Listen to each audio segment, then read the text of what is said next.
Hi everyone, I'm Marjorie. I'm currently a sophomore here at Stanford University, and I am studying general biology, currently on the pre-med track, but also open to working in industry right now. And today I'm going to take all of you guys into how I got into Stanford. And I have not looked at my application in a hot second, so you will see me looking at my computer a lot because I do not really remember what I wrote. I just remember the vibes of everything. Okay, let me think back to how the whole application process went. I'm pretty sure I applied in like 2023. I'm from Los Angeles, California, so yeah, I'm an in-state applicant, and I know a lot of people here at Stanford are from California, so I don't know if that makes a big difference, but yeah, so like specifically from Los Angeles, California, I'm from Koreatown, and just to provide more context, I did go to a under-resourced high school. It was a charter high school, but most of the students were low income or came from like first-gen low income backgrounds, and we also had we weren't like one of those fancy private high schools as mentioned, so I didn't really have access to that many college like resources you may hear like around the internet and stuff. So I did not pay for any of that or anything. Like, I'm a first generation student, so a lot of stuff I had to do by myself and teaching myself the whole process. So do not feel discouraged if you were in the same position as me. And yeah, I wish you the best of luck for the upcoming application cycle, and hopefully hearing my application, it may help you guys a bit. So first, okay, I guess I'll start with stats. I know I had a 4.0 unweighted GPA. I can't find my actual weighted GPA right now, but I know I had like a pretty high weighted GPA because my high school only had like 10 APs. Let me try to list them all out right now. I took AP English Lang, AP English Literature, AP Calc AB, AP Calc BC, AP US History, AP Gov, AP Bio, AP World History, AP Spanish Lang. Wait, I'm pretty sure there was like 10, but I can only name 9 right now. Yeah, but I can only name 9 right now, but I'm pretty sure there was I took like 10 or 11. What else am I missing? Okay, yeah, I kind of forgot it right now. But hopefully I'll remember it later. Yes, I took all the APs my high school did provide, and in addition to that, I did take community college courses at a local community college, and I took like quite a lot of them. Yeah, I have an associate's degree because I took so many dual enrollment courses, so that's why like my GPA is like pretty not inflated, but it's pretty like on the higher side, I guess. But do not freak out, because I don't even remember the number myself, but don't freak out if you hear like, oh, this person had like a 4.7 or something, but it's like your high school may not even give you the chance to get a 4.7. The highest GPA you could maybe get is like a 4.3 or 4.2, so don't freak out about that.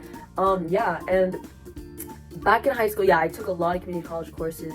It was very valuable because my high school obviously was under-resourced, so I guess it was more of a challenge for myself. I got to learn a lot more different subjects, especially on like APs, like other high schools did provide. So yeah, and it did help me prepare myself for Stanford. So I'd always recommend for you guys to like try to academically get like the most academically rigorous course schedule, but make it align with your what you want to do in the future. So for example, if you want to go into STEM, want to like do computer science here at Stanford, definitely try to take computer science classes in high school, because like if you want to major in comp sci and you don't really know what it entails, I definitely say like definitely try it out. And you can also talk about it, like how you went out of your way to like take a computer science course.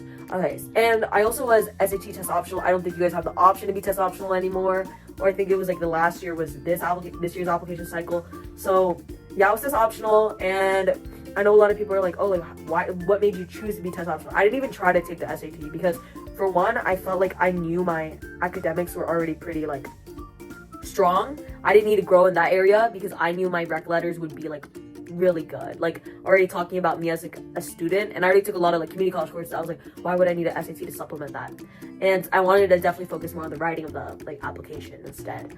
And then I guess second, I'd like to talk about the letters of recommendation. Personally, that's one of my favorite spots of my application, because like I was really close to the teachers who wrote me those letters. I think like we're really tight. Like I still talk to them to this day.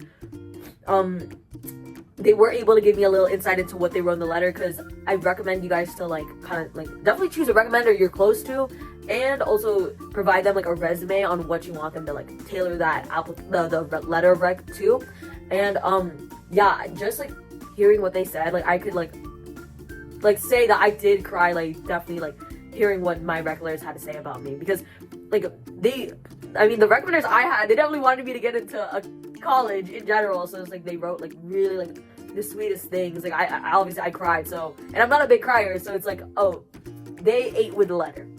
They ate with the letters. And I could definitely tell, because when I met with my Stanford admissions officer, like she kind of told me like what like stood out to her like in my application, and I was like, some of the things I didn't really emphasize, like for example like one of the extracurriculars I didn't really mention in my application, but because I knew my rec letter would emphasize that, I was like, oh, she really valued like my rec letters.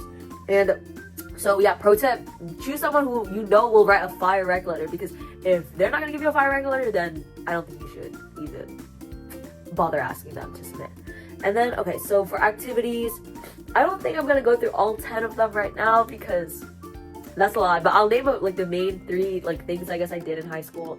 One, I know like you guys hear it all on the internet, like, oh, I started a nonprofit, and unfortunately I was that kid. Not unfortunately, because obviously it was like I spent a lot of time growing the organization. I started in COVID, and it was like basically a pen pal program for like the less fortunate youth, and we connected like people in foster homes, homeless shelters, to other high schoolers and middle schoolers around the world, and we created like a pen pal program. And yeah, I connected like over like 1,000 youth like worldwide, and also recruited like over 700 volunteers. And I did this starting my freshman year, so went all the way to senior year of high school. And I also as an extension of the like organization, I had a STEM and humanities program where I partnered with a local YMCA back in Los Angeles. Shout out to YMCA downtown LA. Yeah, they really helped me a lot. We set up like STEM workshops starting the summer, like having summer camps for not high schoolers, for like a Title I middle school. We'd go there almost like, I'd say like on the weekdays during the summer camps, and teach them like different science topics and different humanities topics. We'd lecture them a bit and then do a little project on them. And at the end we had like a culminating summer like science fair and humanities fair. And then also that led into the school year, so I was able to do that for like my 10th and 11th and 12th grade. And yeah, like I also got a rec letter from my advisor, like from an adult at YMCA, and he talked very highly of me in that rec letter as well. Like we're pretty close, so I feel like you just know when you're going to get a pretty good rec letter, I feel.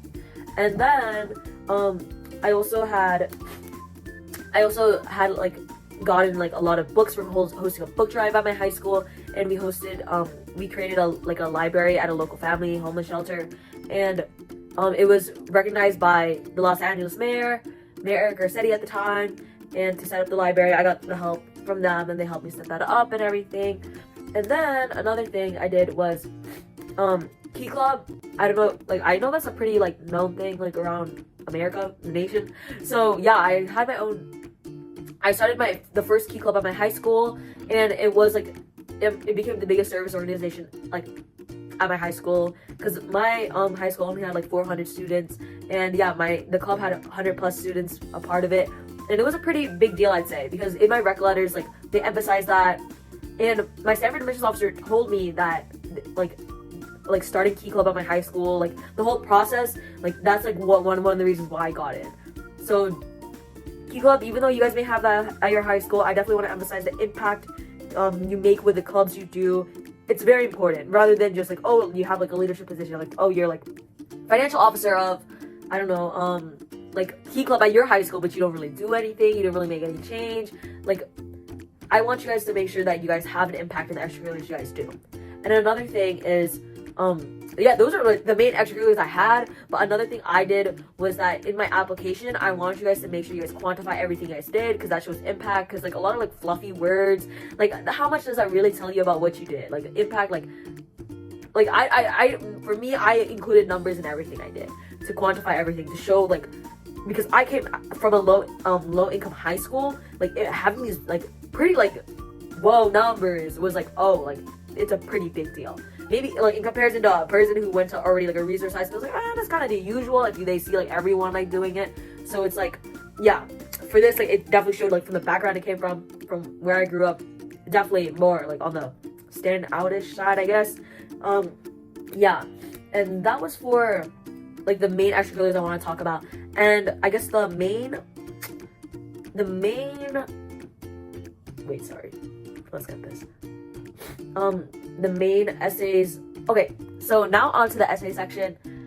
Also, I'd like to apologize if you hear me sniffling and stuff. Currently have allergies, but yeah, we're good though. Okay, so essays. I definitely wrote, like, pretty personal essays. I don't want to, like, read all the essays I wrote for Stanford right now. Maybe another video, but because my personal statement was pretty personal. Like, looking back at it, I'm going to be honest, I'm cringing at it pretty much because, like, I don't know why I was, like, trying to make, like, all these connections. It sounded cringy in my opinion. I don't know. I guess when I was in high school, I thought I ate, but I know I did not eat reading it back right now. I did not eat at all. And also, yeah, my personal statement was pretty personal, so I'm not gonna read that out. But I will talk about some advice you could do for, like, the short essays. And I know it's like you've probably heard it before, but it's like I want you guys to make sure that you guys show your personality in these essays. Like me, I did not sound like an academic. I did not sound like an intellect. I did not talk about, like, oh, like use big words and stuff. I talked in my own voice. And I feel like admissions officers, I've talked to a few Stanford admissions officers. They could hear when it's not really your voice. And I feel like the applications that do get in, maybe some trickle in, like, that don't sound like you, like, some don't sound like an applicant in real life, but a lot of them, they're in your voice. You could hear the passion when you're talking about something. Like, a lot of my essays I wrote for Stanford, I wrote it so fast because of how I was talking in my voice. And I used, even, like, in, like, I don't know if, like, it's still, like, the same essay, but the roommate essay, you have to write a letter to your future roommate. I literally use slang. Like, I use slang in my essays, and usually you don't use that in your essay writing papers, but for my Stanford essays, I use slang, because that's usually how I talk. Like, why am I going to talk to my roommate, like, talking like I'm Shakespeare or something? So it's like, I want to make sure, yeah, I'm connecting with I'm trying to show the admission officer who I am as a person, because I knew all the rec letters, they're going to talk about me being, like, an academic, me being a good student. I was like, I want to show a different side of me, because me personally, I'm not going to want to talk about that with, like, my other, like Stanford peers. So yeah, I definitely had more fun writing my essays. Like, specifically the Stanford essays, I'd say, like, out of all the schools I applied to, Stanford essays were my favorite essays. Because, like, looking back, even though I did sound kind of cringe, but to me, it sounded like Marjorie, like, at the time. Like, I sounded very bubbly. I don't know, like, I sounded very extroverted. I've been told, like, looking back at my essays, I don't know, maybe it's because my family, like, is hyping me up, but I've been told that when they read these essays, they can tell it's me. Like, I don't know if you guys heard the advice where it's like, if you could line up all the, like, everyone who applied to Stanford, and then someone can still pick, like, someone you know well, can still pick, like, choose that was your essay out of the whole pile of people, then that means you're good. Because that means, like, oh, you didn't fake it. Yeah.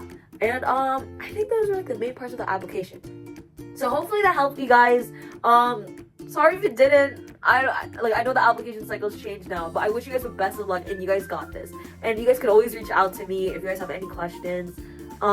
Yeah, and I'll put my email in the description. Thank you so much, guys.